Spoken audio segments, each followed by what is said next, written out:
Yo, what up, everyone? Welcome to the second episode of the Young Podcast. Today's July 20th, 2019. Okay. You excited, Ronnie? Yeah, I'm excited. You excited, Oh, I see that gnat you were talking about. Just Yeah, chilling, it dog. keeps fucking flying. Just chilling, dog. Hey, but it's all right, because we just chilling. Second episode, right? First one went off without a hitch. Correct. We did our thing. I think. Hopefully, maybe. I don't know. Maybe we trash. We probably trash. Who can fault us? Who could fault? Hey man, we're trying. It's our. Oh, it's no longer our first time. It's our second time, man. But we got a little show here for y'all today. All right.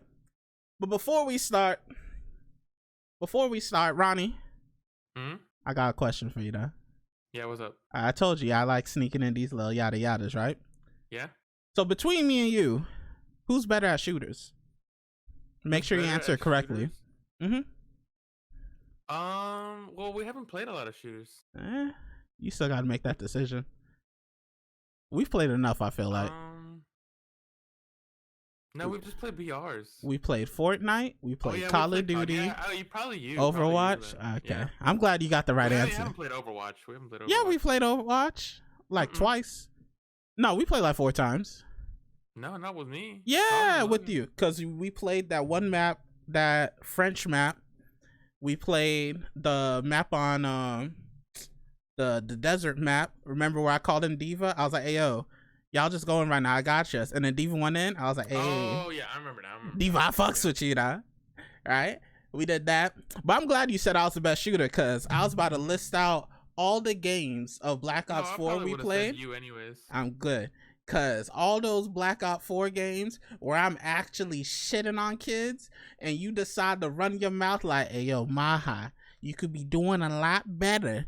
You could be doing a lot better, Mahajr, if you just hop off Ruin, go play something else, maybe Battery or something. First place in damage, first place in objective time. What else is I first place in? First place in kills, like just straight dicking on kids. Pause. Straight shitting on people, and you decide to run your mouth that game. That was the worst time for you to talk anything. I was just, because I was ready, dog. I was like, boom, we're going to hit him with the VOD review here, VOD review there, VOD review there. All right. I don't know what that, means, okay? But anywho, I just want to get that out the way, make sure everyone know I'm the greatest of all time, because you couldn't see me in Halo back in the day when I actually played. That's for damn sure. And, I'm a new keyboard mouse player. Yeah, that Ruin hit different. I feel like I've gotten worse at games. That's nothing to do with you, but I'm just saying in general. I feel like I've gotten worse. That's because you don't play Destiny, dog. True. Destiny 2. That'll not play Destiny. It treats you right, dog. Damn, aimbot mechanics. But anywho, now that we got that out the way, I just need to let people know that I'm that dude. Gotta let people know who the alpha dog is. Hey, dog. I mean, if the Fro didn't tell you, I don't know what else would. Let's see. I'll be browsing Reddit and whatnot. Saw this neat little thread talking about Google listens to your conversations. What's the Google Now, Hey Google shit, Alexa, all that.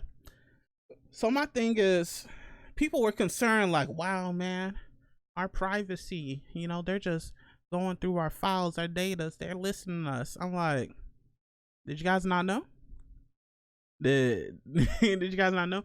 I know me coming from the internet earlier, we already kind of had our thing with privacy, but like, do you honestly care that there's no such? Care? Yeah, that there's like that they listen to your data. On caring, it's been way too late. By the time I found out like corporations were evil, it was too late.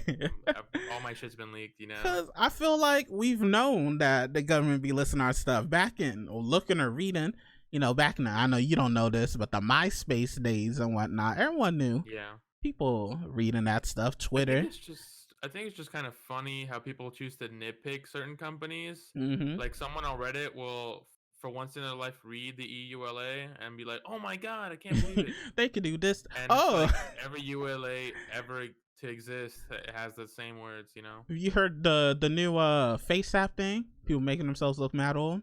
Have you Yeah, seen and then that? people like they buy your face. They have Right, it's ownership like of it. a I'm Russian like, company or okay, something. They're like, yeah, now the Russians they got your whole identity. They can do whatever.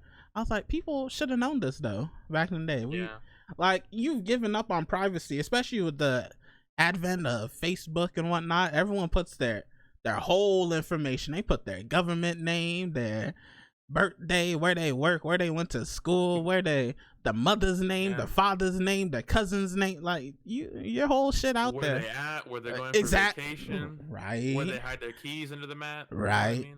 mean? Like I don't know, and then people are like, "Wow, Alexa, they recorded my information." Like, no shit. How do you think it works?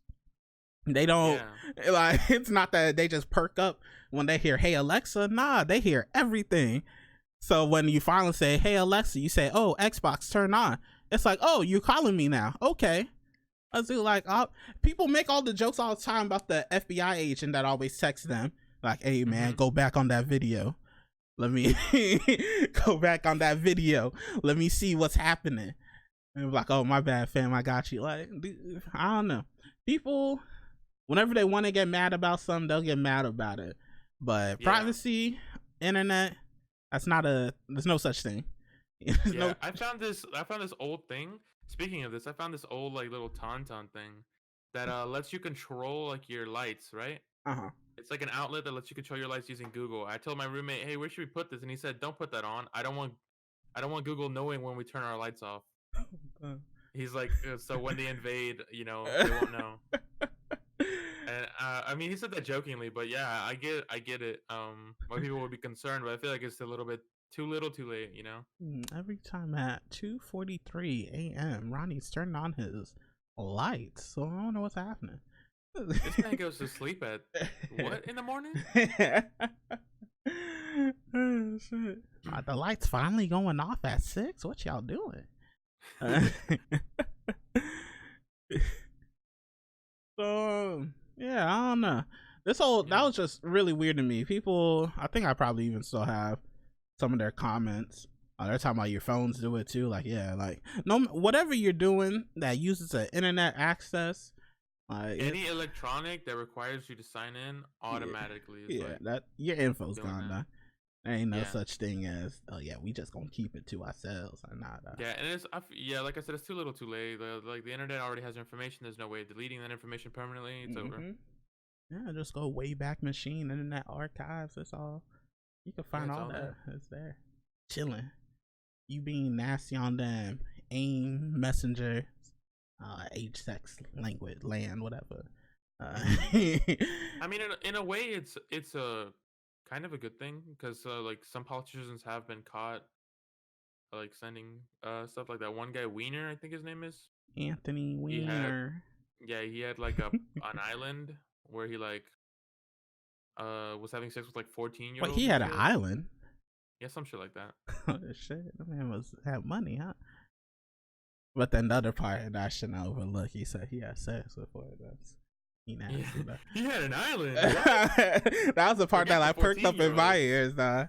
It was like, oh shit, man, that man got money, huh? Yeah, it's a good thing I mean, I haven't seen any way that it maliciously affects me other than ads being catered to me. True. Which isn't really super malicious. That's actually kind of interesting. You know, sometimes I find shit that I want. But it has done some good things, you know.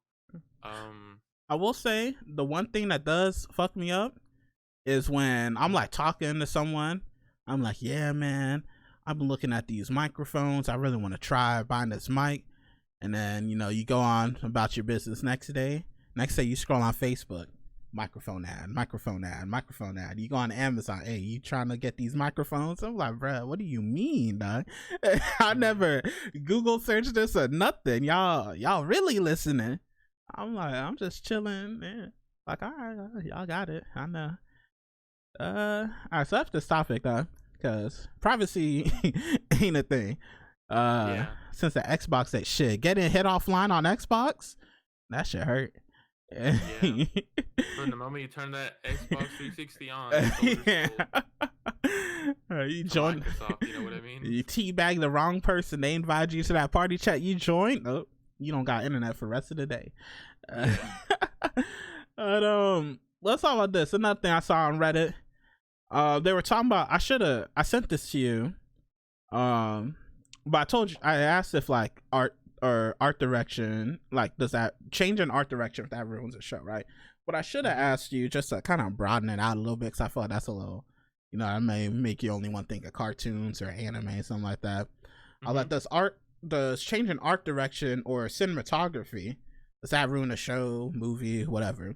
So like camera angles, how they shoot their shots, things like that. So I was on Reddit. One comment that stuck out to me, they were talking about SpongeBob of all things, right?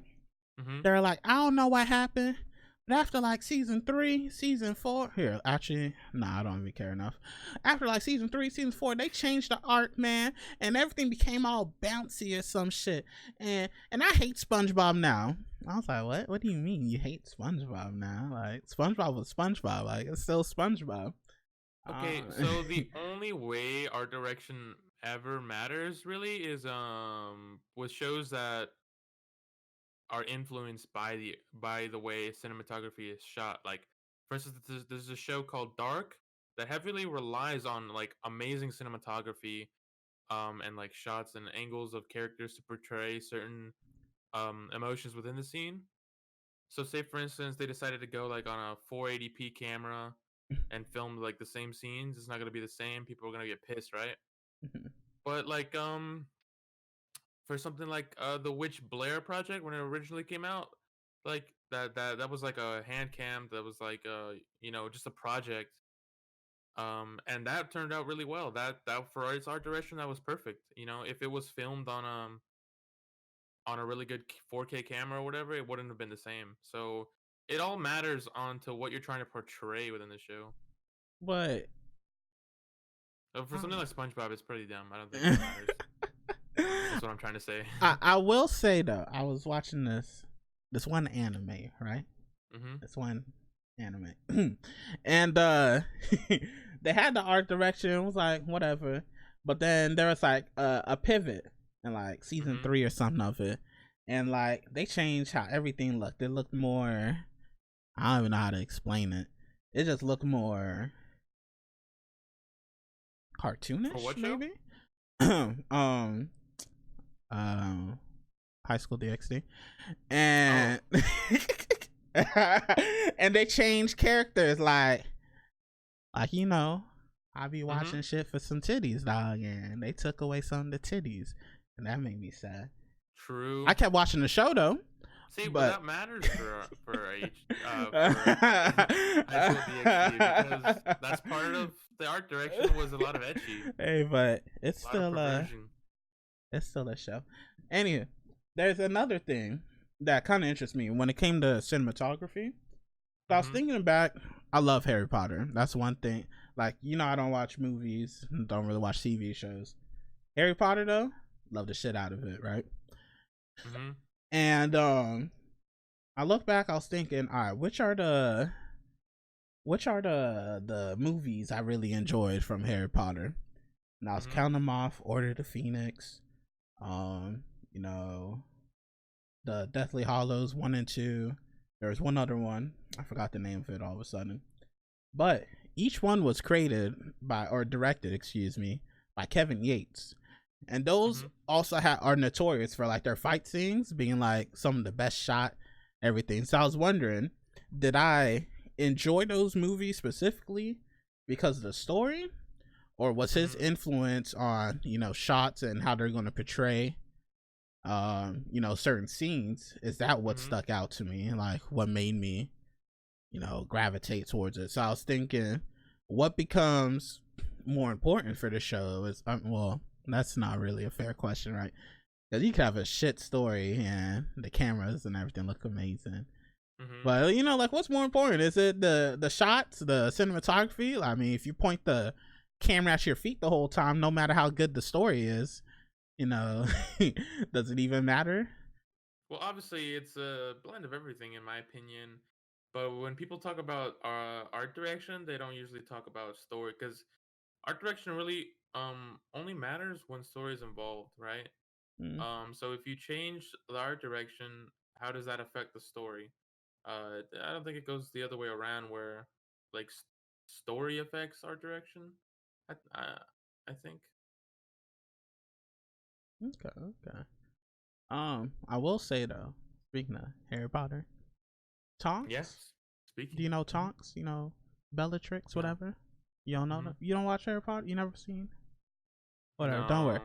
I read the books. Those two That's about women, it. though, I learned a lot about myself at that age. Tonks, Bellatrix, they some interesting people. Anywho, this is mad curveball for you. All right. Mad curveball. You know how crazy it would have been for some cultures to get some seasoning? I think about you know the old days, right? Chinese ships coming through, and they fall on England, and they're like, "Hey, yo, England, we got salt." They're like, "What the fuck is salt, dog?" They're like, "Try this shit, dog." True. Salt bait that bitch on a biscuit or a crumpet. There you go. They took a bite. They said, "Oh my god," and then they fought wars for that shit. Yeah. They tried tea. Them bruv boys, they said, this tea delicious. And they fought wars for that shit. They fought wars for that. Yeah. They tried cayenne, garlic, cumin for the first time. They said, God damn, dog. They said, God damn. There's something in this world that we need to conquer.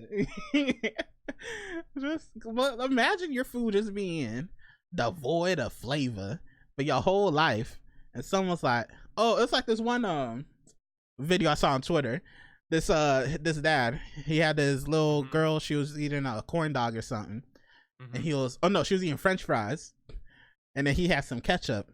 He was like, "Yo, baby girl, try this. It's gonna change your life." She was looking at like, that look nasty.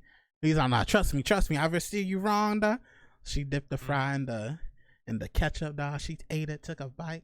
And she started dancing. She said, "Hey, let's go ketchup." He's like, "Yeah, I never see it wrong." Like, imagine that. Something new just enters your palate. Yeah. Your taste buds. That was mind blowing.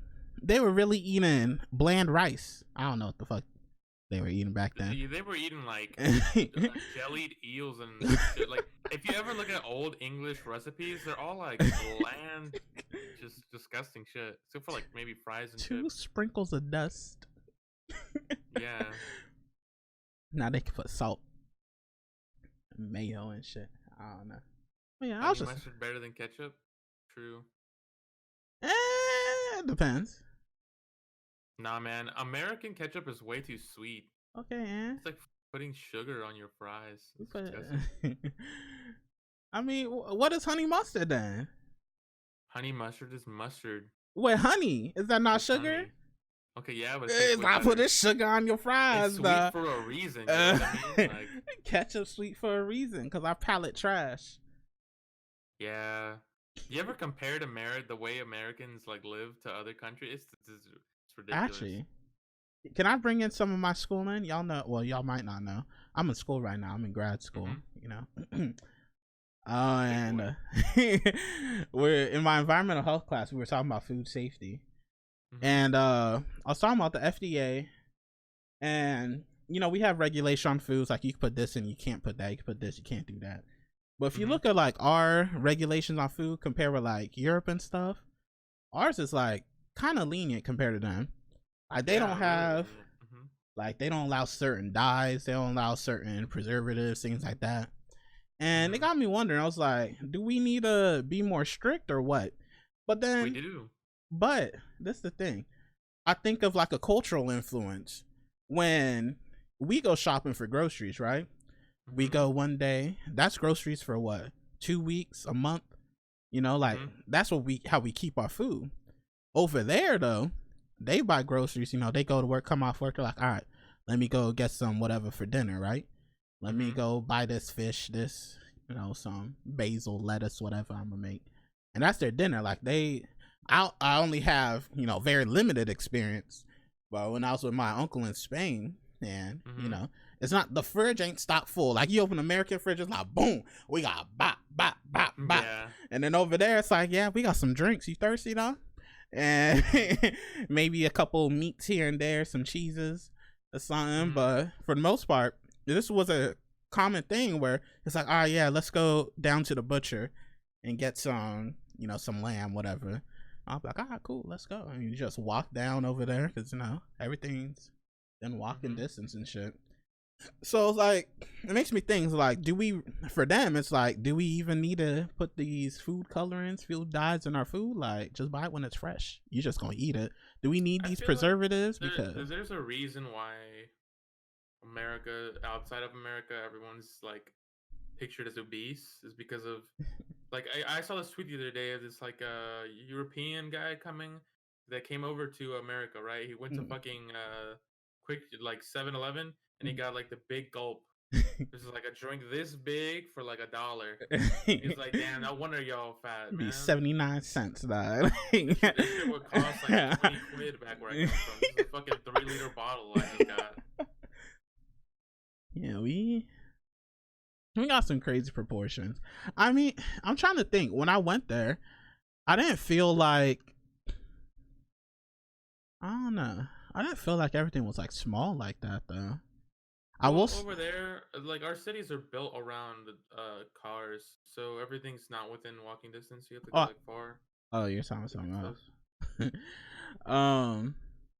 I just meant like, if I got a drink, I didn't feel like I was getting stifled and whatnot they were being stingy. Like, nah, you can't have all that drink. I don't know. But I will say the houses, the cars, everything, that shit tiny though. I went to my uncle's apartment. Barely fit through the door. Like, it was just, he bought like how big was TV? Was it 70-inch TV, dog? Took up like the whole living room. I was like, damn. Like, I was like, uncle, you might need a downside. Like, the TV looked amazing, it's great, but it's like too big for this room. He was like, nah, man. And I kind of see where I get that side of me from. He's like, nah, it's cool. Look at the picture. I was like, yeah, but it's big. Look at the resolution. Look at the resolution. Frame rate. And then I left, and he called me back when I came back to the States. He was like, yeah, I got rid of that TV. It was way too big. I'm like, yeah, I told you. Like, it was nice. It was dope, but damn, like, it took up the whole room. Bro, you turn the lights off, just the brightness from the screen, it was just boom. It's like an IMAX theater in your eyes, dog. And you're just blinded by the light. It was terrible. But, I mean, over there was dope. Oh, the cars, dog. I couldn't fit in them bitches. It was... Yeah. They got little Fiats everywhere, dog. Like, that's the size of everything. I mean, probably even smaller than a Fiat. I got in. I'm just like, oh shit. Like Mr. Incredible, when he get in his car, how he look all hunched over at the driving seat and whatnot. That's another movie I've seen. The Incredibles. Pretty nice. But yeah, that was basically me in any car over there. It was just huge. Did you watch The Incredibles 2? No, I actually didn't. I'm surprised. You should. It's a good movie. I really should. That's the one. Did they actually showcase the mole dude? No, it's like, I've been living underground. And that was the beginning. Yeah, that was just like the first couple minutes. Wait, so they finished that in like a couple seconds? That was like a huge thing, dog. He came in after the track race or whatever and was like, yeah, I'm about to beat your ass. I've been living underground. Now y'all gonna be living under me. And then they just wrapped that up in 2 seconds. It continues with like the story of like they cause a lot of destruction and shit. Gotcha. Alright, well, it's whatever, I guess. It's whatever. I didn't fill it up. Oh well. Alright. So enough of that tangent, right? And on to a new tangent. I love my tangents. Yeah. You ever heard of ASMR? I have. Never listened to it personally. Never listened to it? Good. Because that shit is garbage. And I can't wait for this ASMR trend to die. Do you know what sparked this topic? Because I'll let you know what sparked this topic. I was in, what I was on Instagram. There we go. Yeah. I was on Instagram. You know how Instagram now, they like to put some ads in between your friends' posts. So I was like, okay, cool, picture of my friends, picture of my friend, ad, right? And this ad, you just hear, I'm like, what the hell is happening? They spraying some shit on some girl's teeth. Like it was an unnecessary ASMR-ish ad, dog. They were just doing all the wispy shit. And it was for like some dental shit, like teeth whitening. I'm like, why? What does this have to do with anything? Why do you gotta add this element of ASMR in this shit? Like, I don't want to hear all that. I ain't hear the tingles. I don't understand what tingles people get. It's just disgusting to me. I don't either. It's like, I feel like to me those noises are like creepy. Almost. Yeah, it's like a nails on blackboard or that. Oh dang, have you ever seen a blackboard before? Yes. You sure? Yeah. I'm just asking. You know, you young. I don't know if you seen a chalkboard. Hey, it's enough. You don't even know who Kid Cudi is. Yeah, I do. Nah, you're not allowed to know him. Okay, whatever. Let's get past this. You're not allowed to know him. Gotta bring it up every episode. Every episode, dog. Don't go see a Kid Cudi concert. I'm telling you. I'll find out. He'll kick you off stage. He'll call you by name. Get the fuck out of my concert, dog. You don't like my hums? He'll be humming your ass out the out the stadium.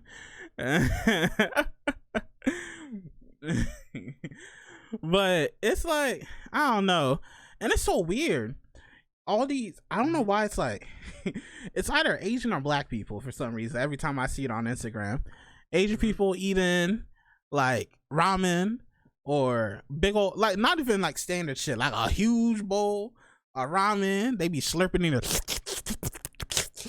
Like, they love that shit. Or black women, they be eating the huge ass like lobster leg or crab legs, whatever, and it be looking like it don't look appetizing to me. They be taking the whole thing, dripping with whatever, and be like, trying to. There's like a subcategory called like mukbang or something where they just eat like animals. And I'm like, God damn, it's so disgusting. They be slurping. Yeah. I was just like, oh, the one girl with the pickle, dog, she be crunching that bitch.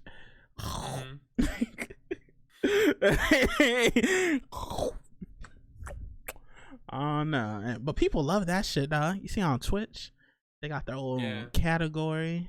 People be sending them money to give them the tingles, dog. They be like, hey yo, who it is?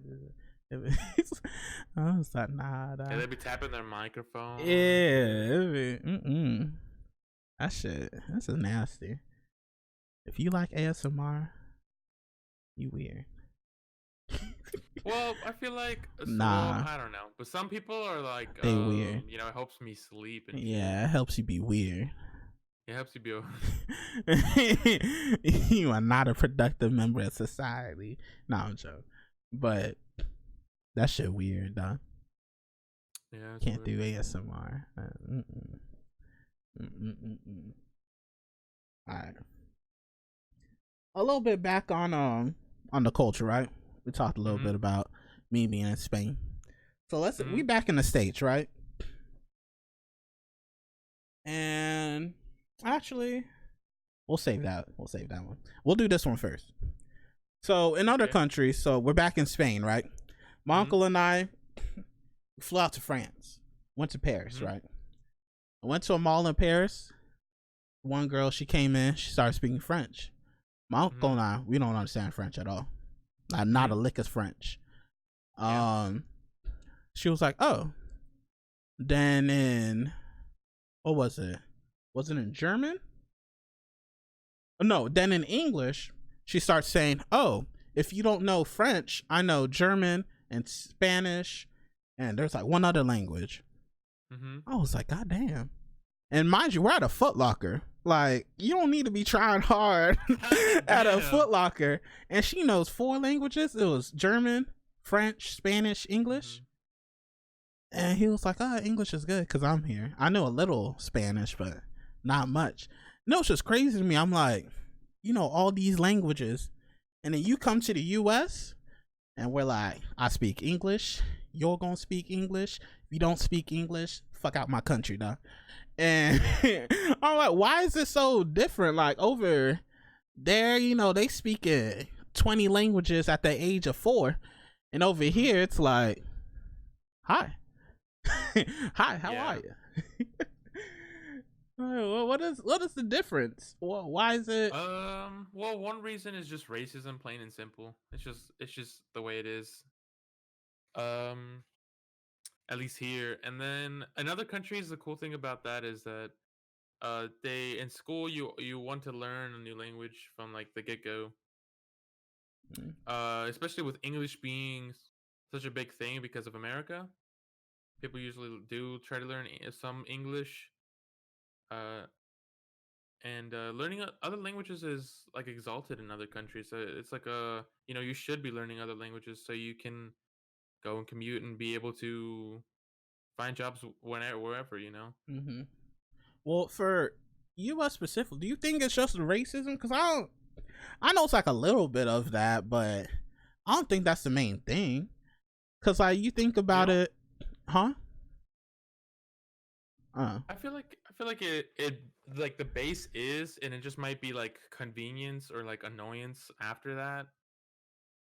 Because like some people will just like be speaking Spanish somewhere, and then people will go up to them and be like, "Hey, this is America. Speak English."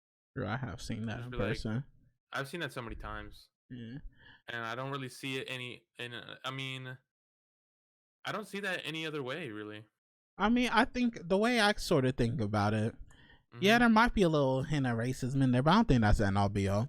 I think that majority of the U.S., there's no one else really speaking any other languages, and it's just that you don't interact with people that are speaking anything but English.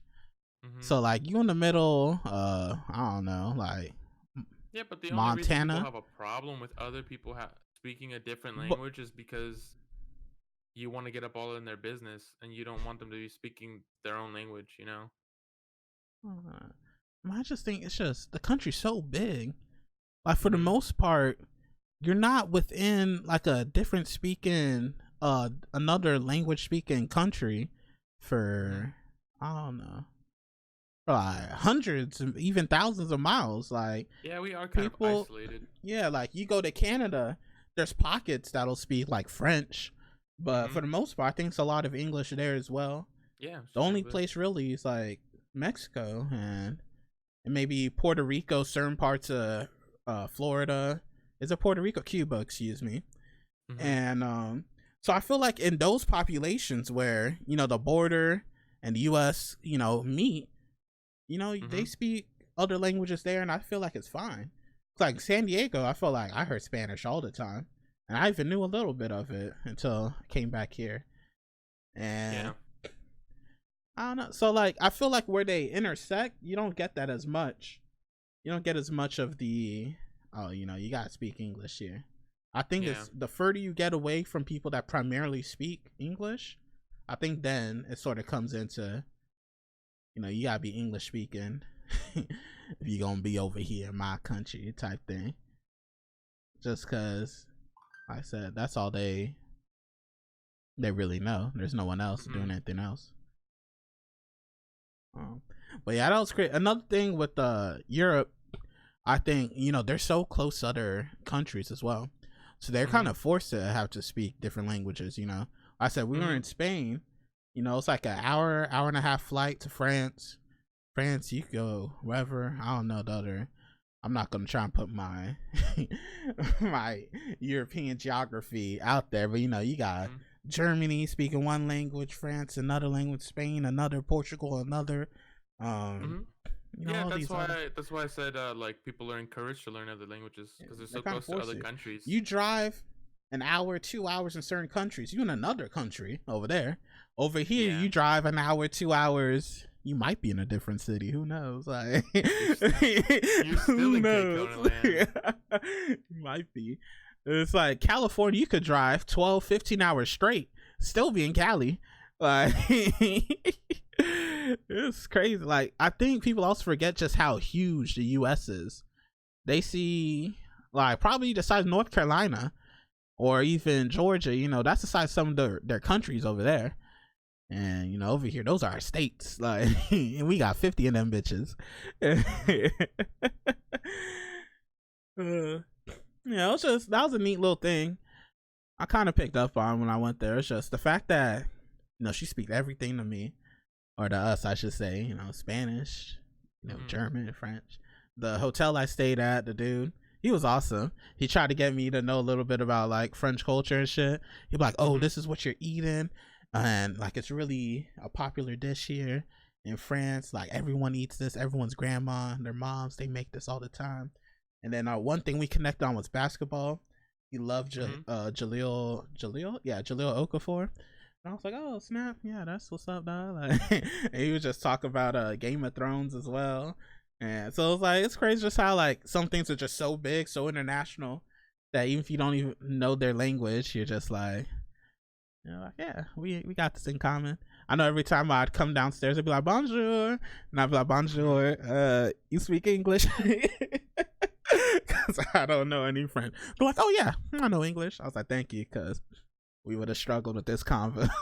Yeah. Well, this brings me to another thing, right? Mm-hmm. Especially since you brought in kind of the potentially racist aspect of only English here. Mm-hmm. If I go to a restaurant, right, mm-hmm. and I have I would go to a Mexican restaurant, let me be specific, not no on the borders type shit, that chain restaurant. We talking real deal Mexican restaurant, right? Yeah. And I see homeboy, he's speaking Spanish fluently with this other guest, right? Mm-hmm. Me, I better know Spanish. I hit you with an hola or two. And with a gracias. Yeah. And is it racist if I speak Spanish to him? If I try? Nah. If you try, no. You think they'd be cool There's with a it? difference between... Oh, well, are you interrupting the conversation? No. Like, when he starts talking to me and we're having our own order, is it cool if I order in Spanish? No, that's actually trying. It'd be like... If you were, like, mocking it, then it would be different. But if you're actually trying to order something in Spanish, I don't think it's a bad idea. Because we had this one project in my Spanish 1's class in high school. We had to go to a restaurant, speak Spanish. Mm-hmm. I couldn't bring myself to do it. I was like, are they cool with it? I mean, I think I did a little bit. I said, hola. They're like, hola. I was like, that's all I know. But I don't know, it feels kind of weird. Because I feel like I'll just be hopping into a world, and then especially if he was like, oh, you know Spanish, and then he go blah blah blah blah blah blah blah blah, and I'm like, yeah, dog, I don't know. I feel like then I failed because like I was just trying to be cute, be like, all right, that's your order, and I'll be like, oh, gracias. And he just look at me like, I don't know. I never felt comfortable doing that. I've always wanted to. I went to a Mexican restaurant with my friend a couple weeks back, and I was just like, do I say anything? I wanted to, but I was like, maybe not. I was like, thank you, though. Appreciate it. It all depends. Like, if you're actually learning and you're like, I'm gonna try to order this in Spanish, and then you try, then that's a different thing trying to learn. But going up to people and just being like, saying hola, and not even trying, and being like tu madres pantalones and making fun of it and shit, that's a different story. But like going and saying like, quiero tortillas por favor, that's not rude, I don't think. I thought that's kind of troll. Huh? I don't know. I feel like when the grammar isn't really there, it could seem like mad troll. I don't know. I want tortillas. No, part of a thing was that we had to go to for my Japanese class, we had to go to a Japanese restaurant or a store, and try to interact or ask a question. So I went and I was like, yeah, it was weird for me at first, right? But that was just because I didn't have confidence in my Japanese and I looked like a fool. So I was like, I don't remember how to because I've already forgotten. But I was like, what do you recommend for candy? And she was like, um, oh, you're a student, you're learning? And I was like, yeah. And she's like, oh, that's very nice. And then she's like, I recommend this. And she took it a good way. And I feel like that's how people should take it, you know? Yeah. I feel like most people do encourage you to learn a language See, because here it's like, no, you must speak English. So yeah, for native speakers that speak a language that's not English, they want to encourage people that don't speak I to see speak that. another See, language. I was scared it would be like the reverse because since we're so gung ho on the whole, no, you must be speaking English no Mm-hmm. matter where you go. That they'd be like, maybe not. Let me. You just probably mocking me, and Nah, I most of the don't agree people with that. that are bothered by people speaking other languages are like Karens that like have a problem with like colored people. So you Karen, know, though. for us, we want people to learn other languages. Sure. Because I feel like it's good to interact with other people. You know. I will say when I went to Spain, I don't Mm-hmm. know. Some of my Spanish kind of flowed back. I was like, "Hey, we back in Spanish one now, boys." And Mm-hmm. we would go to some places, and I try my best. Mm-hmm. And they were like, "Oh shit, you know this, and that." I was like, "Yeah, just a little bit, un poquito, you know." and then one thing that did save me, you got to learn how to phrase. How do you say this in this language? So, como se dice apple in Espanol? They be like, "Oh, Mm-hmm. okay, it's like this," and then you add it to the sentence you're trying to build up, and that's like kind of dope. That Yeah. and they were cool Even with for it. me, I'm someone that doesn't know perfect Spanish. Like I know how to speak, but sometimes I don't know a word because it's not used a lot. So I'll be Mhm. like, I'm at a Mexican store and I'm like, ¿cómo se dice eso? And I point at something and they're like, oh, esos son tripas, which is like, I'm just making an example, which tripas means intestines, right? Uh-huh. Oh, So like I'll be tripe. like, okay, yeah, like tripe. Mm-hmm. So that's even me learning. And if I felt ashamed to ask one of my own people, how to, say a word, then like, like, why would be the point of me trying to speak my own language? True. Because it is my language, even though I don't know it perfectly. Yeah. Someone asked, well, not someone. I can read their name. Damn, never mind. I feel like I say it all the time. Hmm. Yeah. So, what do you do if someone applies for a job but doesn't speak English? I mean, Well, speaking a job is different from being in public and just speaking your foreign language. true. If one of the required like things of having is to speak English, then that doesn't have anything to do with uh you know the prejudice against language. Yeah. That's just something you have to Prejudice. have because you're going to be dealing Prejudice. with I'm sorry, I always Nah, say you good. prejudice. I don't Fuck know if that was like English. Twitch, like coming in, like Twitch chatting you, or if that was like actually you need not like a you need help, but you need help situation. but I got you, fam. Don't worry. You help me It's with the good, man. Spanish. I'll help you with the song. I don't really know. Can I tell you a story? Well, Mhm. before I tell you the story, because it goes Mhm. along with what we're saying, I will say you should try your best to be able to see if you guys can communicate any sort of how. Mhm. If your job entails with you communicating with other people Mhm. and you don't really have Spanish in your wheelhouse, it'll be really and it'll be like really difficult to work together, be a Mhm. detriment to the job, then I feel like unfortunately you can't be in that position. It's um the same reason why, l- Like at Hispanic restaurants, people only hire people who speak Spanish yeah, because the cooks and the waiters and stuff are sometimes, they're people who only speak Spanish, true. and to communicate with them, you need to be able to learn Yeah, Spanish because basically, they know English to the point where like you can order and shit, but like yeah, nothing more. yeah, basically like you can't be working for, well, I mean you can't be in a like in a design position for like computer stuff like software design if you don't know coding. Like it's just one Mhm. of the kind of prerequisites of the job. Like if you got to communicate in some sort of way, you can't communicate, it's not really going to happen. But this is the Yeah. story. Because I said I'll help you out with English, I was like, maybe not. So some of my friends, they've heard this story a billion times. I probably haven't even told you stories like that. We haven't been friends for that long. I mean, we have, Mhm. but like, I don't think you know my life stories though. Mhm. So, middle school, 7th grade, Mhm. kind of new here, kind of new in North Carolina. I'm originally from San Diego, California. I don't know, I'm pointing like, yeah, that's San Diego right there, though. I'm originally from San Diego, California. We moved to North Carolina, Goldsboro. Don't go to Goldsboro if you ever come to North Carolina. I'm just telling you now. People are all right, but the place, damn, that shit depressing as fuck. Went to school there. We had a English class. Obviously, we have English classes everywhere in the U.S. Almost everywhere. I don't know. You keep your mask off me. And we had a writing test. So the writing test is like 7th grade writing test. You like everyone takes this, and I was in the accelerated class, like the honors class for like. So the way it works, there's like 4 different classes, and that's like your homeroom. But you go with them, all your core classes, you're in that same sort of group. So I was like in the honors group because I was smart as shit, you know. Had like all A's but 1 C in algebra. That was probably some foreshadowing for later in life. But we're in this English class. I take the writing exam with everyone. You go write an essay or whatever. And so the grading scale is a 1 through 4.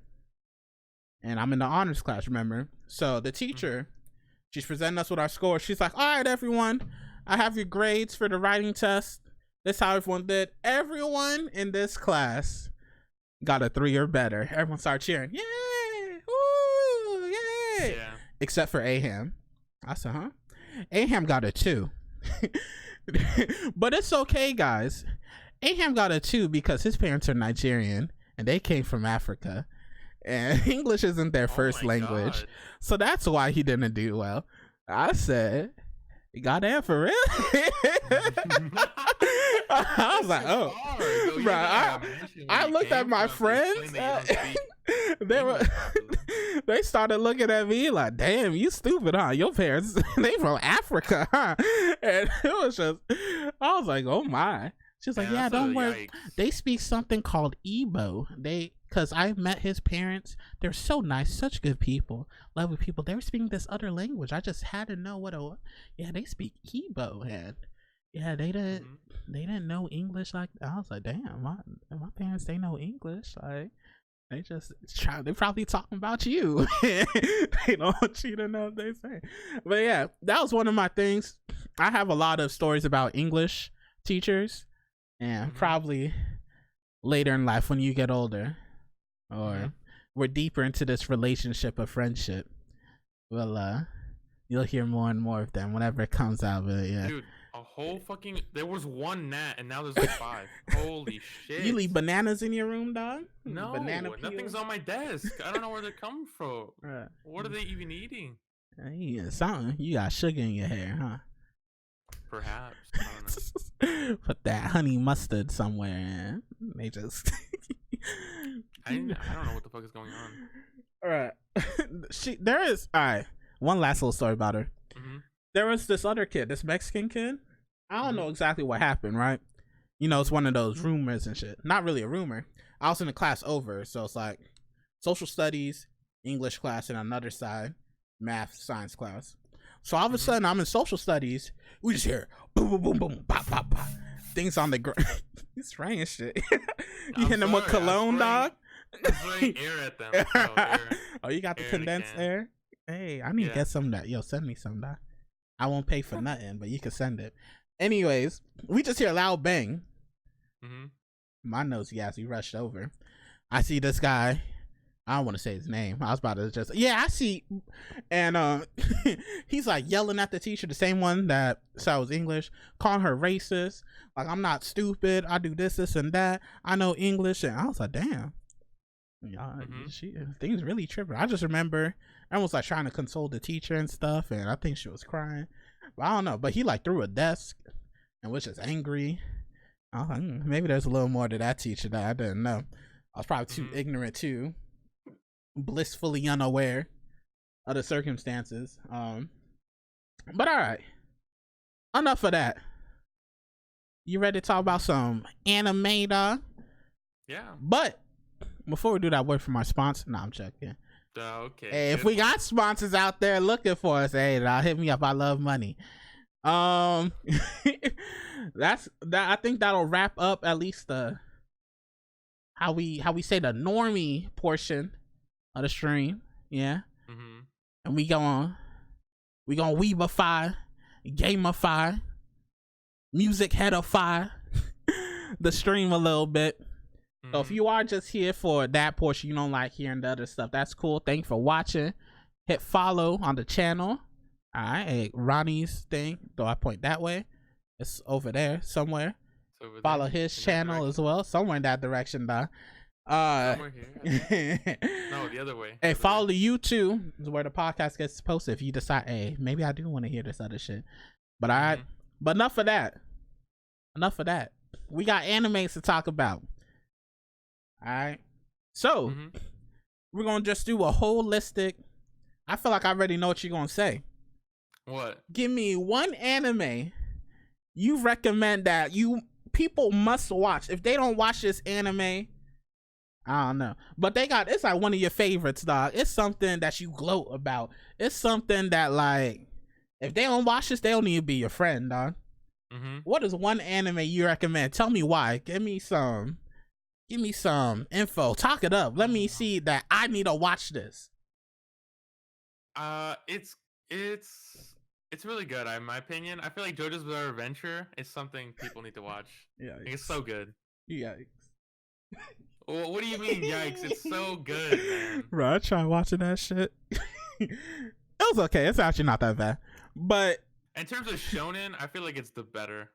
Really? You don't like Naruto? No, not like that. Sasuke. The art style and like the fights are just way better in JoJo's. You think the art style is better than Naruto? The art like style is. Yeah, the style. Yeah. Do you think it's better, or do you just like it more? I just like it more. I mean, art is subjective, I guess. Yeah. Yeah. Because I feel like I like Naruto style better. I like Naruto style too. I didn't say it was bad. No, I know you're not saying it's bad. I'm just saying in comparison to JoJo. I personally like JoJo's art better. Everybody looks strong in JoJo. Yeah, everybody looks yeah, everybody look masculine in that show. But Homegirl, she could get it. The one that what was Homeboy's name? No. The little boy, I'm watching Koichi. Yeah, that girl that was stalking him now with the hair. I also learned something about myself that day when I saw that shit. But tell me a little bit more about JoJo. What is so great? I know you said. I don't know. It's just the fights are just so well choreographed, and the way I don't know. I was watching a scene from the final battle between Josuke and Kira from Part 4. And that shit had me like, oh my god, this shit is awesome. Okay. It's just like, I don't know. It's just the fighting spirit is strong in JoJo. The fighting spirit. I mean, it's straight. It's not bad. Yes. I think I'm just, for some reason, I'm in this like funk where I can't watch any more fighting stuff right now. I think what happened, I watched Naruto. I watched all of it, through college. I watched so much Naruto though. And then it was Dragon Ball. Watching Super and all that, and I was just like man, from the period of me watching Dragon Ball to JoJo's when I first started, it's like I just watched a bunch of sad anime and I was like depressed. I was like, God, this is sad. I see that. So it's like the opposite for me. I was like, nah, I won't even there yet, Aaron. Yeah, I wasn't there yet. I was like, only has pegs, I'm tired of the world being in danger every episode. I'm like, can niggas drink water for a second? Can they sit down and relax? Like, so then I started watching the slice of life shit. I think I watched what was this one? It's the one they work at a cafe and they all got different blendes though. I watched that. Yeah, I started watching Food Wars. Watched what's the Dragon Maid one, whatever. Miss Kobayashi's Dragon. So I was watching that. I was like, I need some slice of life shit. And I think I'm still in that. And I mean now, I dabble in some titties. But I dabble a little, just a little. And I'm trying to have people relax. Like, not everything needs to be in danger. I will say though, the anime I recommend. All right, the anime I recommend. You ready for this? Yeah, I'm ready. What do you think I'm gonna say? I want to hear that. Uh, What do you think I'm gonna I say? actually don't know because you only ever talk about High School DxD You like calm down, 24/7. dog. So The anime I recommend is Steins Gate. Have you ever Steins watched Gate? that? Yeah, No, I haven't Steins watched Gate. that. The Will of Steins Gate. All right. Mm-hmm. Uh, this anime, dog, is Mm-hmm. so five head, dog.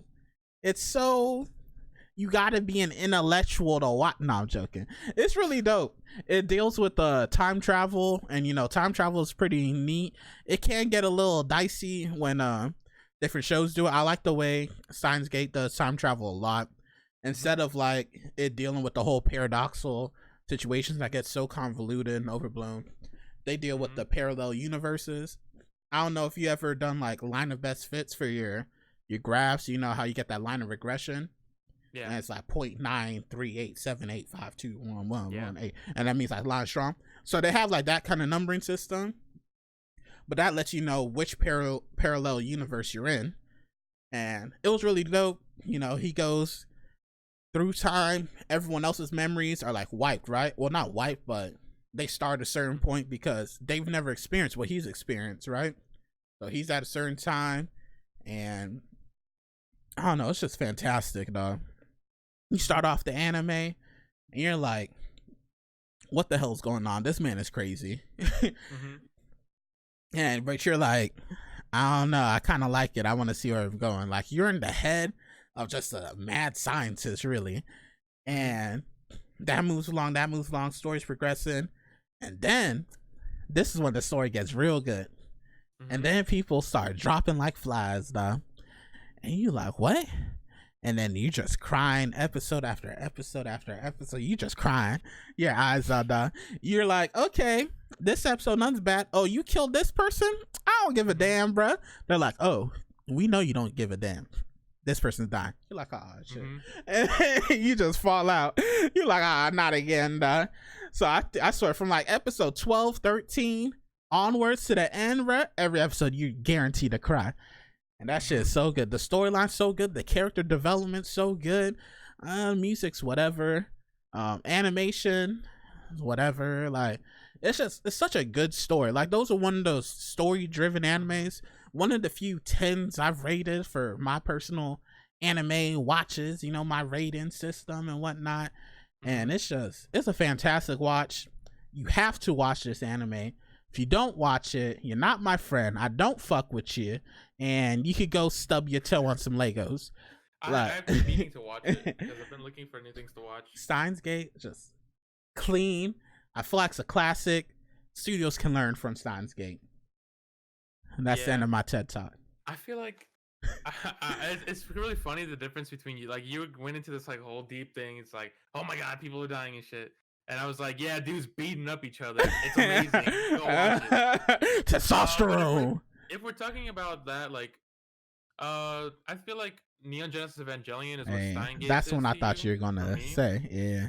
It was, but when you said I know what you're gonna say. I was like, nah, he's gonna predict this. I'm not gonna let him be satisfied. Downloaded. Downloaded. Okay.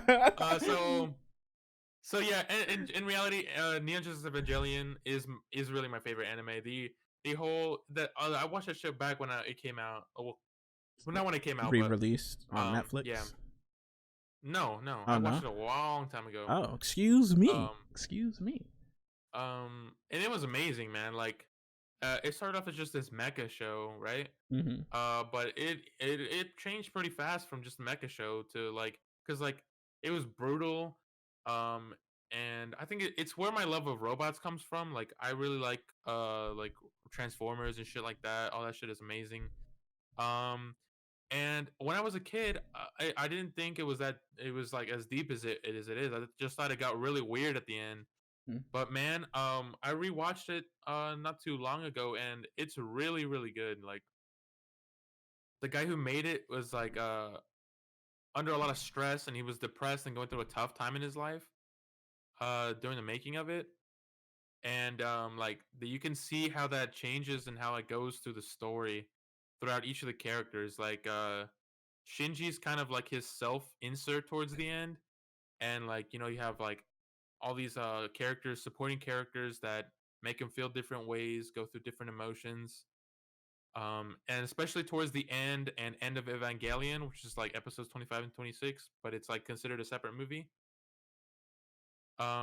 You it gets really trippy. It gets really trippy, but it really calls to me. It turns a lot about into like what it is to exist and to live with others. I don't know. I feel like everyone should watch it. And if you say you don't like NGE, Logan, I don't think I can fuck with you anymore. You know? Dang, dog. I think that's just where it ends. That's a friendship gone. Yeah, it is. It's like that. I mean, Logan was like, it's just robots. He just gets depressed anytime he gets to go into the robot. And it's like, dude, shut the fuck up. You don't know what you're talking about. He's not understanding, dog. It's not. He doesn't understand like the reasons behind, you know, why he doesn't want to get into the robot. He was just watching it for pleasure, not for intellectual stimulation, you know? Yeah. Mm-hmm. Yeah. Shame on Logan, dog. Shame on Logan. Oh shit. So that's the anime. Neon Genesis Evangelion versus Steins Gate. Who wins in a fight, though? Well, probably NG, because it's just so. I think overall, yeah, it's just like. I mean, like an actual fight, not like a anime versus anime. So we got. I don't remember Homeboy's name. Oh, I don't know the characters. Hey, you don't gotta know. I don't even know the characters of Neon Genesis, but I'll tell you, Steins Gate will win, and I'll give you a reason why. Why? He'll go back in time, end your whole timeline. He'll go through all the parallel universes for you. Oh yeah, that makes and y'all sense, never get to fight. Steins Gate's the better anime. You heard it here.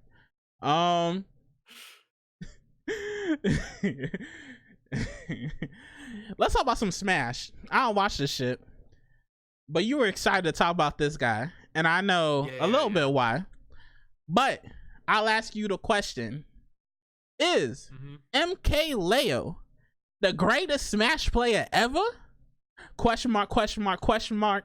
Red arrow, red circle, red X on what's homeboy's name? The big dude that's plays Zero, dog. Well, Zero was the champion of Smash 4, which was the game before this, and MK Leo was considered like his junior, right? The second in command, the second place guy, because he was really great at what he did in Smash 4. Melee is its own thing. The players like of Smash 4 and Ultimate aren't on the same level as the gods of Melee, which is what they're called. It's like 4 or 5 people that like, yeah, like every major, they're always there beating everyone. Oh shit.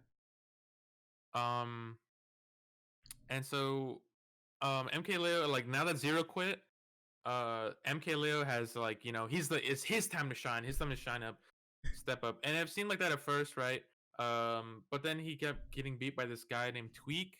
It's like this skinny guy. From TSM. Yeah, from TSM Tweak. So like it would be like, oh, it's him, and then there's also this other guy, Samsora. It was like, oh, it's like a constant battle between them. But right now the consensus is, since like Joker came out and since MK Leo's been like dominant, like when I say dominating, I mean like he's been whooping ass with Joker. And he's been just like taking cheeks, easily breezing through winners bracket and just winning. He won like CEO, and he won like Smash and Splash 5, and those were like the I don't like that name. Majors. Smash and Splash? Yeah, I don't like that. Well, it takes place as a water park. Oh, it does? I was about to say it better take place in a water park or something. There better be a water slide somewhere, a slip and slide or something. Yeah, it takes place at a water park. Okay, can I ask you something? Yeah. Is he not just a meta slave then? If this character had to come out just for him to be the best? No. Okay, so he just abuses Joker, don't he? No.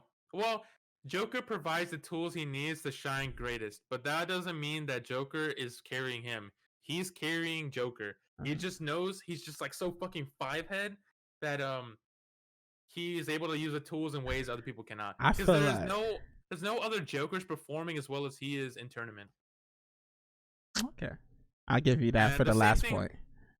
The same thing with the character he used to use, Ike. He came out and was like, he has very basic tools and a very like, but he's really slow. And at the beginning, when no one was used to him, he would just like, swing that fucking big dong sword and just juke like get everyone. But people got used to the game, and like I guess that would have been like, but he was the only Ike performing that well, anyways. Like yeah, the characters might have really good kits and stuff, but it's all about his game sense, his timing. He knows like how to download people, what they're gonna do. It's like he's a really good player. Like if you've ever seen his gameplay. I think we've watched some tournament, but I think that was when he was getting bounced by. He got bounced by Sansora. I don't remember what tournament it was. Yeah, after a while, everyone got like used to him and got used to parrying in the game. Yeah. So Ike became like not good. Yeah. But I mean, he still claps people. He's just abusing. So it's just that he's an early adopter of the meta, and he abuses shit until people find, I don't know, a counter. Maybe not. No, I keep trying to relate it to Riven in League of Legends. There was like one patch where she became busted. Use, I forgot exactly what happened. I think Spirit Soldier, well, Essence Reaver maybe then, or Spirit Soldier. It doesn't matter. But a bunch of Riven players, dog, they boom shot up to Challenger and shit. No, it's more like he's a really good player, and he finds a certain character that goes really well with his playstyle, and his skill level will be like up here, right? And other people's will be down here, right? And after a while, they're not dumb. They're also good pro players, right? So they're like eventually learn and eventually get to the point where, oh my god, I know how he plays. I know the tools he uses and how to counter them. So now I'm at his level. Now I can beat him, right? Okay. And I feel like he's the one who's making other people catch up to him, and not Gotcha. like abusing other things and just getting past things. So I'll ask you this question. This final question. Is he the best player currently, or is he the best player ever in Smash? Well, at least for this current iteration of Smash. It's too soon to say. His win streak has just started with the Super Majors, but he's been winning like a lot of other smaller tournaments. But until we see more, like Zero won like 64, some shit like that, number of tournaments in a row for him to become like the famed god of Smash 4. So I think we need to see more. But for right now, he's definitely the best player. And even if he's not the best, he's definitely top 3. Okay. All right. Let's go on to another esport, Overwatch League. Finals, or is it finals or stage finals? I think stage finals. Just stage finals. Stage finals just recently occurred. And we had I don't know if you call it a Cinderella story, but yeah, it's called they called the casters called it like the Cinderella comeback or something. So we got Shanghai, the Shanghai Dragons, from the worst, the mean-tastiest organization like ever in esports. I feel like I could say that, ever in esports. Yeah, ever.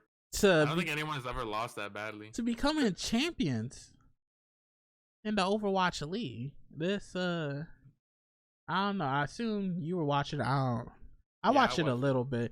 You could explain it. I'll be back in a second, but you can talk about the greatest ever rise of an organization from dust to, I don't know what the opposite of dust is, but you figure that shit out. I don't know. Okay, so Shanghai Dragons started Overwatch League like terribly. I think they went 0-40 is the number. Like they just lost every single game first season. And they did a bit better second season, but third season is when they actually like made like their rise. And yeah, the Shanghai Dragons represent China, even though they're all Koreans, funnily enough. So I don't know how many people watched it, but it's some of the best Overwatch ever played. That game versus San Francisco Shock. San Francisco Shock is like top 5, I think. teams in the Overwatch League. So it wasn't like super like beat down. Like I think they went like 4-2 or some shit like that. But San Francisco Shock was known for playing really close to the meta, which is called GOATs, and it was a really boring meta. And like so Shanghai just came out of nowhere with like 3 DPS, a tank, and 2 healers, and just like chomped them. And like everyone was fucking cheering for them because these guys were like the underdogs that came from nothing, and now they're gonna be at the grand finals, or at least one step closer to the grand finals. And that shit was like amazing. Even I've never really watched Owl, but I was popping off for them. I was like, get him, like that shit was amazing.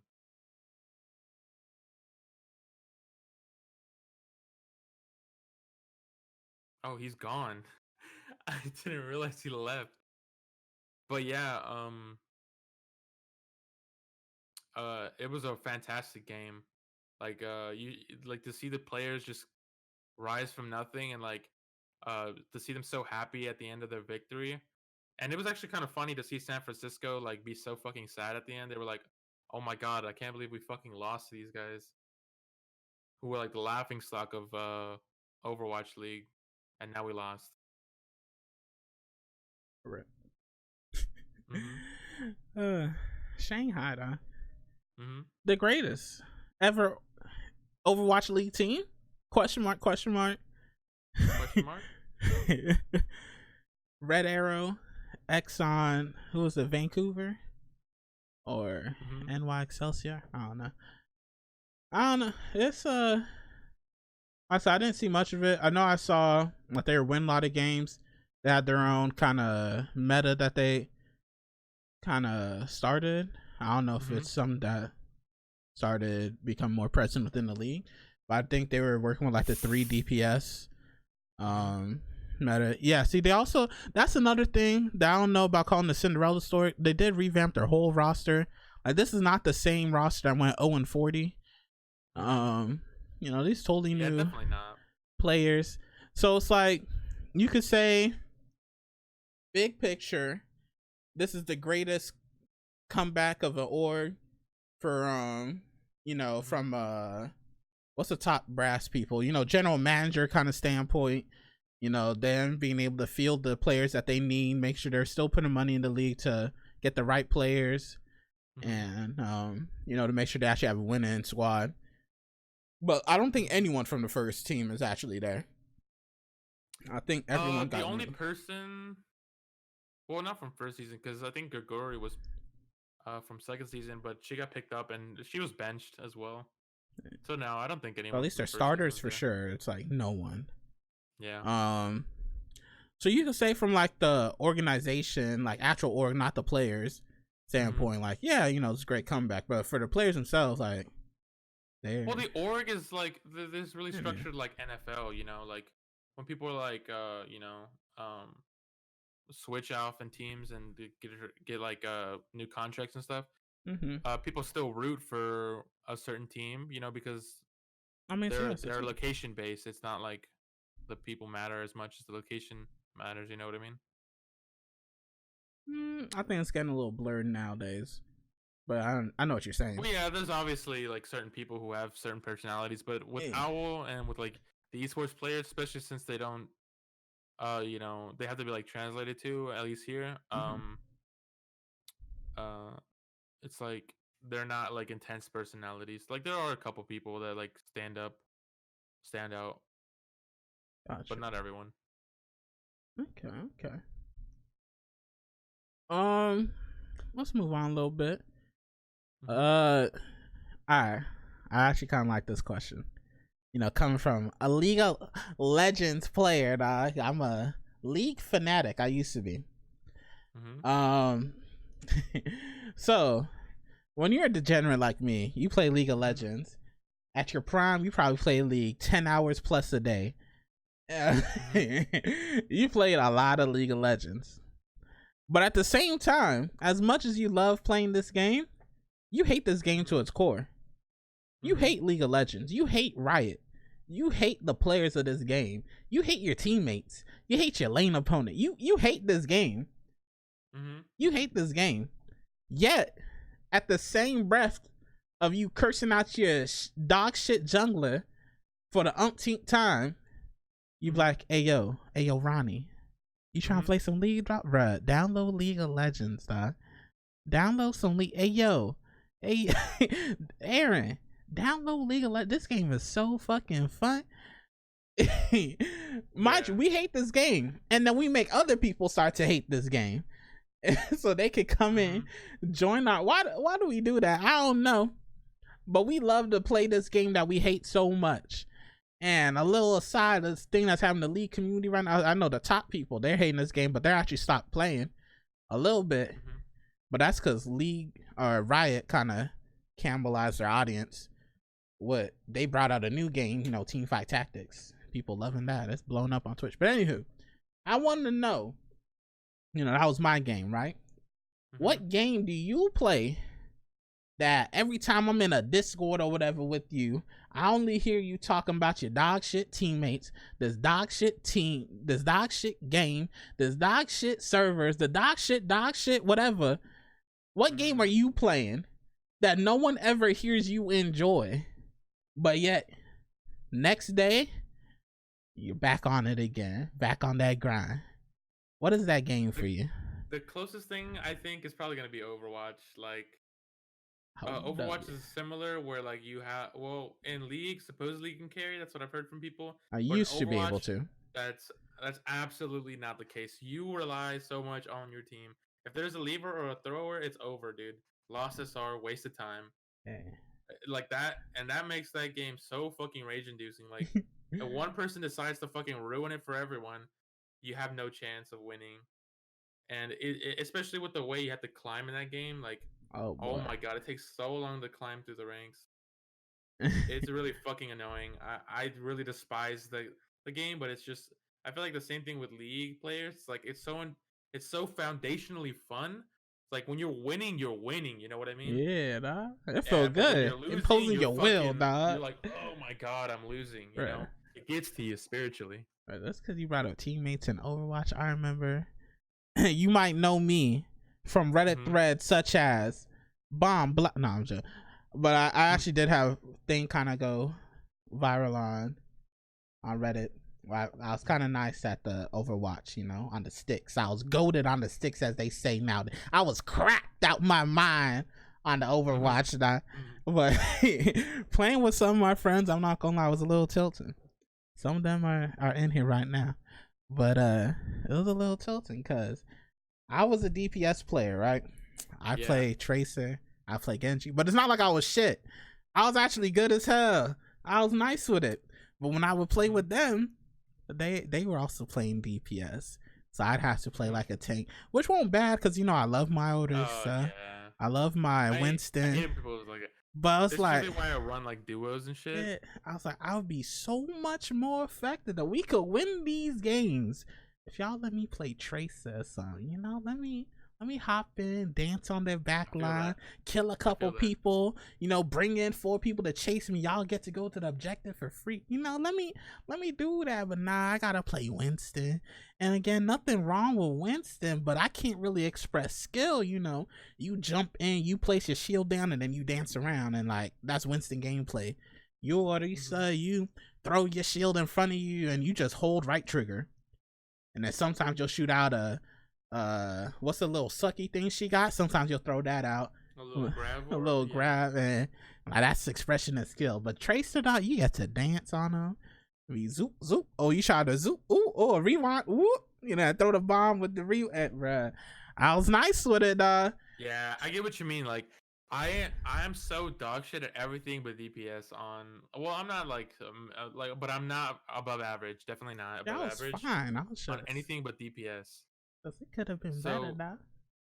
So like, when people like force me, especially like solo queuers, force me to like play tank or some shit, I'm like, dude, like, come on, just let me play McCree. Let me win us this game. Yeah, I got y'all, dog. Just let me dance on it. Just saying. Yeah, yeah, I feel that. Overwatch League to the League of Legends, dog. I don't know why we play these games that I really don't. they hurt us really so don't. much. Yeah, they do. And I quit Overwatch for the longest time, and now I'm back. I'm back in the fold, dog. I thought I thought you were gonna say Fortnite for a second though. I'm not gonna lie, because I remember we had so many days where like this game is fucking garbage. Like legit, we're like we'll never play this game ever again, dog. And they'll be like, "Hey, dog, you trying to play tomorrow? Yeah, man, I'll see you tomorrow. Dog. I'll see you tomorrow." Dog. Yeah, World Queue is gonna be a thing, which is gonna. Oh my god. Daddy Jeff Kaplan decided to grace us with Roku, which is a thing where like you have to go in a ranked as a certain role. So like you can't be fucking switching around and throwing anymore. Well, you probably can throw, but not as easier, right? Yeah. And it's still in PTR, which is the test servers, but hopefully they roll it through because that shit would be amazing. The only thing, are people okay with it? Because the one good thing about Overwatch is that you could kind of, if you're on a willing team, right? You could have whatever sort of meta you want. You could have 3-3, 2-2-2, 3-1. I think the general consensus is that in pro play, 2-2-2 role queue lock should not be a thing. But I feel like for everyone else, it's like, yeah, fucking finally, we won't get fucking throwing Andes anymore. I think that was also the consensus with League of Legends before we had our sort of like role select. Because before, when you get that I'm mid. All right, we're both gonna go mid then. Because that one person's like, I'm gonna hold y'all hostage. It's like, well, all right. So at least with this, you can report people that try to do that still. When you have your role, tells everyone. General consensus for like public play, like regular ranked, is like, yeah, we want it because there's so many toxic assholes out there. I just don't think people like it on the competitive level because it makes, like, for instance, like the boring meta right now is goats, right? But Shanghai Dragons came out with this 3-2-1 comp and absolutely wrecked the entire season, right? And that was innovation, right? That was the metas being changed, formed, and being different, right? Yeah. So like I don't think for competitive like pro play it should be a thing. On the other hand, let me be devil's advocate for a sec, right? On the other hand, it would be nice if it was a thing, because like what we saw with goats happening, so many of these boss ass, DPS players, I don't know what happened to Agilities, but that man, he used to make me a little when he would be on Genji, dog, just slicing through everybody. And like you stop seeing that because then he got to play what was the DPS kind of movement? I forgot. But then they had to play like the Winston. I mean, they didn't play Winston, but you know what I'm saying. They had to start playing tanks and stuff, and that's not what they're a pro player for. So it's like if you had those select, like in League of Legends, you have an ADC. ADCs play ADCs. Mid laners play mid laners. Top laners play top. So it's like you kind of know what your role entails. You should be really dialed into what you want, what you're good at, and showcase your skills and showcase your worth. So having role queue, you could do that, and then this is a DPS player. You know that Karif is gonna be playing like a Zenyatta or something, right? He don't gotta all of a sudden be on Widowmaker because God knows why. Just leave that man to play his Zenyatta. Nah, I didn't learn something about myself when I watched Agilities play, but I did learn something about myself when I saw Tracer for the first time. I love Tracer. Her personality. Anyways. But, so yeah, when they could define themselves like, I'm an amazing tank player, dog. Don't put me on no support, pay me to play tank. And I think that would be something that could really specialize these players. Players aren't in a volatile market, if you will, that all of a sudden Agilities ain't seen as a top player anymore. Because I haven't kept up, so I don't know. But he ain't seen as a top player anymore because he ain't on his Genji. And, it's true that now he got to play Lucio for his team because that's the only thing that's in meta. So having that 2-2-2 where, you have your DPS play, you have your tank play, you got your supports, and then they fill out the roles like that. I think that's better for the league. It'll be more like League of Legends. Yeah. Yeah, I feel like it could go both ways, I feel like it's exciting to see gameplay like what Shanghai Dragons did, but you're right, for the majority of it, like Goats made Overwatch League really boring. So 222 I don't think will be a bad thing for competitive play because we'll finally get to see like DPS coming back. Um Yeah, I saw a Tracer one but time yeah, I was watching I can recently. see where people don't like. I was mad excited when I saw Tracer. I was like, "Holy shit, they're playing Tracer!" I was like, Mm-hmm. "Oh snap! What happened to the all the other shit? I don't know if they play for goats. But what happened?" They play 3 tanks, 3 healers. Yeah, I mean, I don't know the specific players and stuff, Mm-hmm. but it don't matter. I just saw. I was happy. I was like, "Oh shit, that's Tracer." I haven't seen Tracer in like 20 years. Huh? Mm-hmm. All right. Let's go some games, all right? We Mm-hmm. gamers out here. What game you playing right? You already told us you on that Overwatch grind, right? Yeah, I'm on that Overwatch grind right now. I was Rainbow Six and now it's Overwatch again. Watch what's bringing you back? What changed that made you be like, yeah, let me play some Overwatch? I was just fucking bored with everything. And I was like, let me go back on Overwatch So for a there little wasn't bit. like a patch or something like, oh, I really want to play Bastion, not Bastion, what Batiste. You weren't like No, that. actually, it's really rare because usually I'd wait for a change to be made, but nothing as super. Actually, I find it really annoying the changes they made, like to Symmetra and to Torbjorn, and like they made all these dumbass characters like really good, and I was like, what the fuck are they doing? But it's just like League, I just went off of it for a while, but once it got me, it got me. Fucking hate this game, but I'm playing it all the time. I'm playing it. Alright. You want me to tell you about the game I'm playing right now? I don't Mm-hmm. know. It's another League of Legends special. I'm playing 2K, NBA 2K19. So it's a basketball game, obviously, for the it says Mm-hmm. NBA in the title. But the game itself, mad solid, dog. I Like haven't just seen you play that gameplay. a lot lately. Yeah, like it's a basketball game. It's the best basketball simulator out there, to be honest. And it's like the FIFA NBA. Well, I guess you Mm-hmm. can't FIFA. I mean, in games, in terms of games, so like that sounds mad stupid. But Yeah. it's a real fun game. The only issue, which is a huge issue actually, kind of like a indictment on the whole games industry, especially people like EA with their FIFA, like I said, Mm-hmm. 2K. It's a lot of microtransactions if you want to be effective in the game.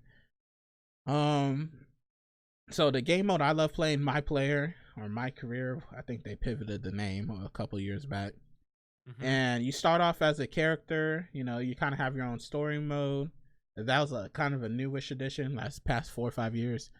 And Mm-hmm. so it's dope, like that's kind of the fantasy, like, oh, what if you were in the league, right? And especially they got like an app you can take a picture of yourself and put yourself in the game.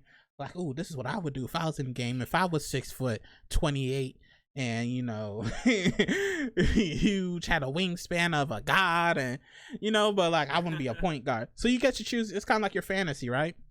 The Yeah. thing is, though, you start at such a low level. So you start off, and this one has overall 60. And for context, if you're a 60, if you're like a 70, even to be honest, on an NBA team, you are not playing. You are not a starter. You're barely a reserve on the reserve roster. Like, you are struggling.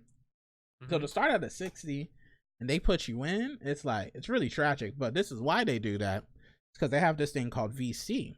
VC is their or their currency. What is their digital currency? It's called virtual Yeah. currency, VC. And that's what you used to pay for everything. Before, with your My Player, you get skill points, by doing well in game, ranking up, things like that. And then boom, you put it into your attributes, like, oh, I want my 3-point being all nice. And sorry. So, but now it's like VC. So you use VC to pay to level up your character. You can earn it in game, but it's so much more efficient just to swipe that credit card. But then you also doubled it from that. You also got to share the VC for the cosmetics. So like, you want some new shoes, you want some clothes, your jersey, whatever, looking nice and fresh. Gotta do that. You want a hairstyle, dog? Gotta pay VC. You want a beard? VC. You want a new crossover? Like the really good crossovers that really be putting people on the dirt? You gotta pay for that. You gotta pay. They got legit like pay to win mechanics. Like that's already all pay to win stuff. They got pay to win mechanics with you could buy a temporary like stat boost. So let's say you drink this juice, this Gatorade actually, because they're sponsored. They have that Gatorade sponsorship. And then boom, all of a sudden you jump shot better, you get up a couple rank points in that. Ooh, you can block people better, you get a couple. And it's just so silly, just so many microtransactions that just so greedy. And like I said, they have Gatorade as a sponsor, they have Nike, they have Foot Locker, they have everything. Like you see ads in the game. They changed this year to the neighborhood. So you live or you walk out, you're outside and there's billboards everywhere, like legit ads in the game.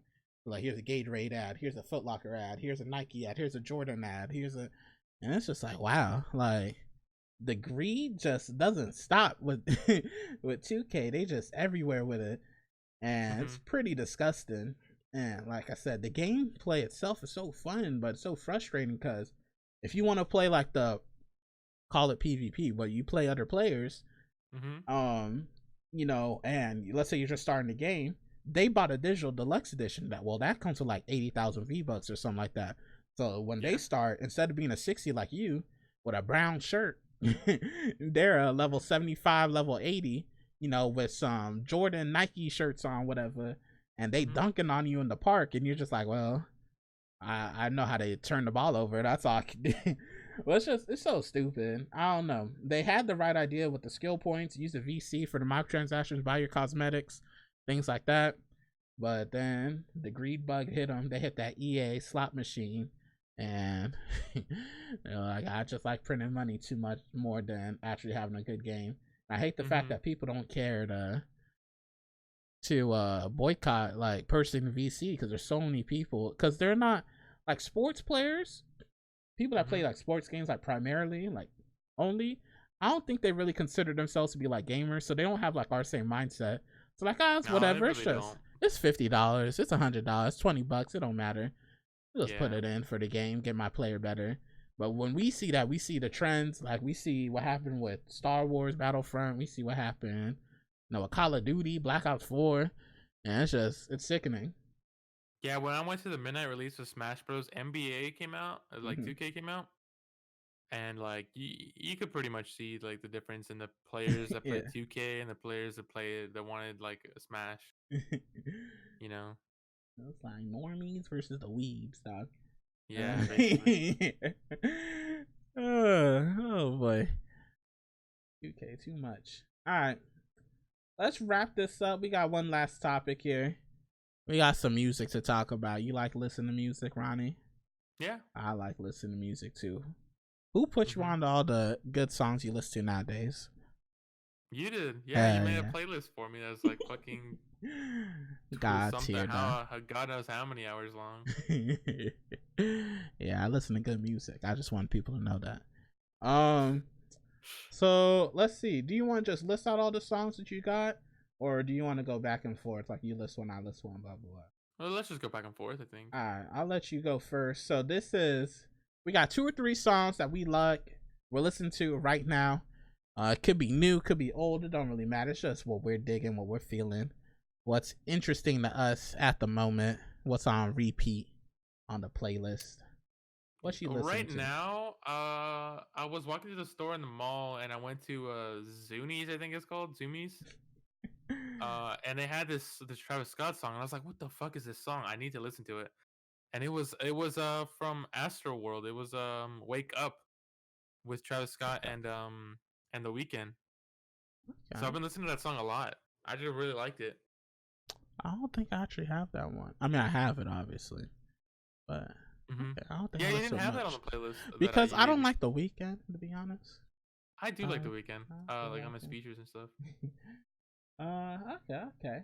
All right. So I got Wake Up is really good. Wake Up.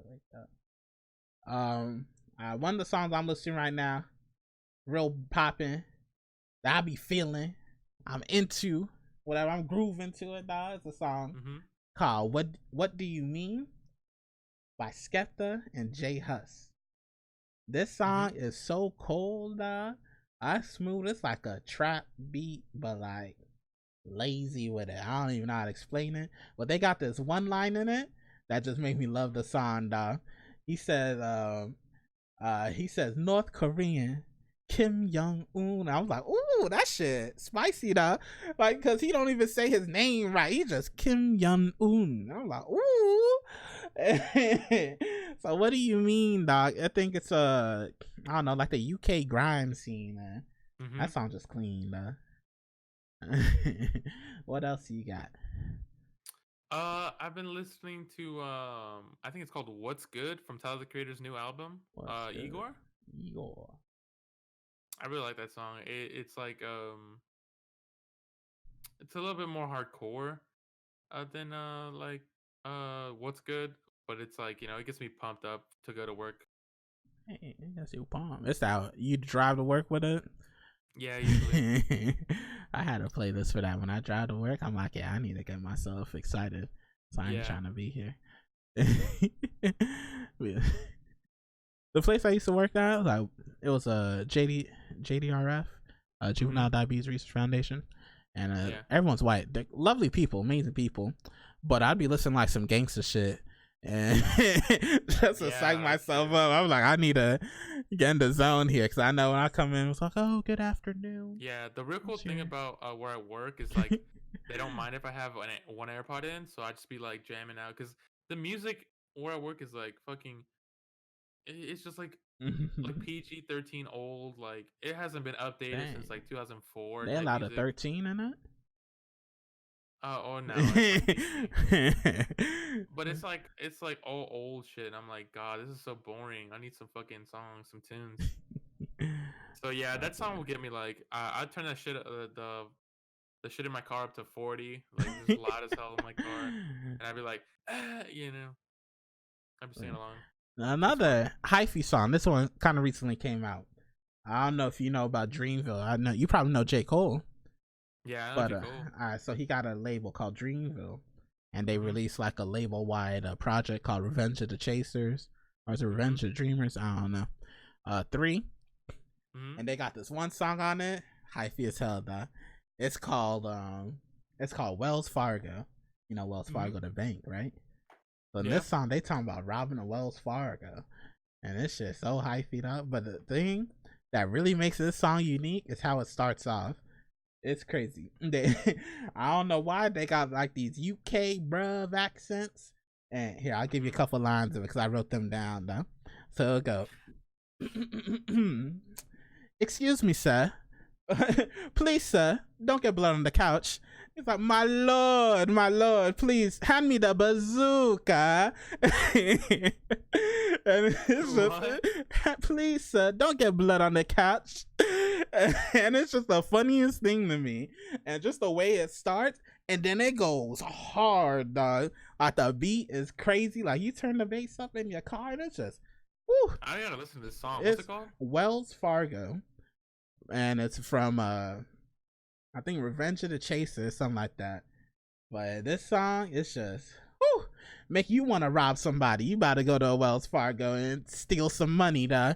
Do you got another song, or should I go ahead one more? You go ahead and say your last one because I'm looking this up, and then I'll say my last one. All right. So next one isn't actually a song; it's an album. It recently came back up on streaming services. It's actually a mixtape. It's called Acid Rap by Chance the Rapper, and I feel like this is a must listen kind of a album or mixtape, really, just because, you know, this is again one of the first times some people listen to Chance. He had some mixtapes beforehand, and but it's just his vocals on this, they're like insane to me. Just the way it fits the melodies of the songs, and it's ridiculous. And then the storytelling he does with it, and just everything, really. Like you have to listen to this album. Like everyone, it's on streaming services, But you'll be randomly saying na na na na na na na na na just randomly everywhere you go, or just random ad libs. You'll just be on it, and like Chance the Rapper is dope. And I think you'll see if you listen to this album, you'll then understand why some people were kind of annoyed or angry with Coloring Book, even though Coloring Book was also a really good album by Chance the Rapper. But you just see how different the two projects are from Acid Rap to Coloring Book, and then you understand why some people were like really disappointed. But that's my last one, Acid Rap, must listen album, especially for like new hip hop.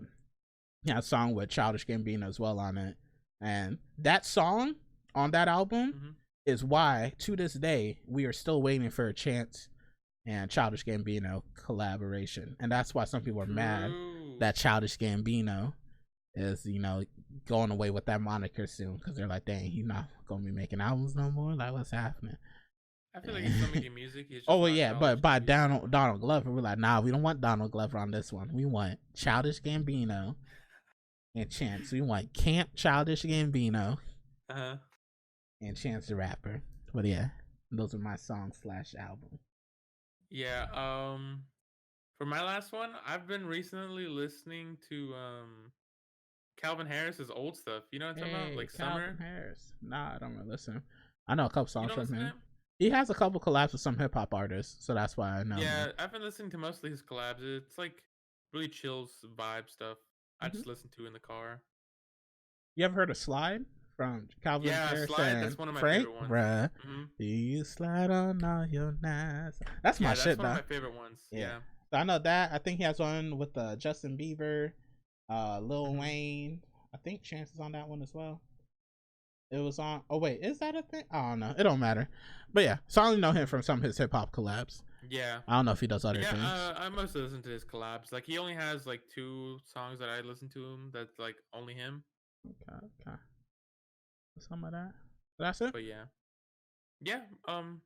That's about it. That's it for my music. Alrighty. Right now. Well, I think that's the show, dog. Been here like 2 hours. Yeah, 2 hours. 2 hours on the dot. That's what my thing say. Well, I guess that also includes like the pre-show, so a little less than 2. But it don't matter. All right, so we'll hit him with the outro. You want to go first, dog? Tell us a little about yourself or whatever, where to find you. Yada yada. Guys. I'm a dead streamer before I was even able to be alive, but you can follow me right here, CryoHP. I'm gonna probably start streaming more when I get into Diamond and Overwatch, and see how that goes. But first I have to get to Diamond. You know me, Mahajr Jr. Mahajr, really? Hey, Ham, it don't matter. I got a lot of names people call me. Follow me in the channel right here. Also the YouTube, type !YouTube in chat. That's where the podcast will be going. Hit that follow button. Hit the subscribe button on YouTube. You know, follow us. Let's keep doing this podcast. These are really fun for us. We enjoy them a lot, and we want to keep doing that for y'all. I hate that word, y'all. By the way, y'all. Yeah, I don't like being Southern, and that's one thing that's stuck. Southern. Yeah, I hope so. Nah, people love being Southern. That's another time. Don't worry. I don't like. That's another time. They love being Southern. You don't like Southern people? Nah, see, that's a different statement. Anywho, dog. Because we gotta go. Because we'll start talking again.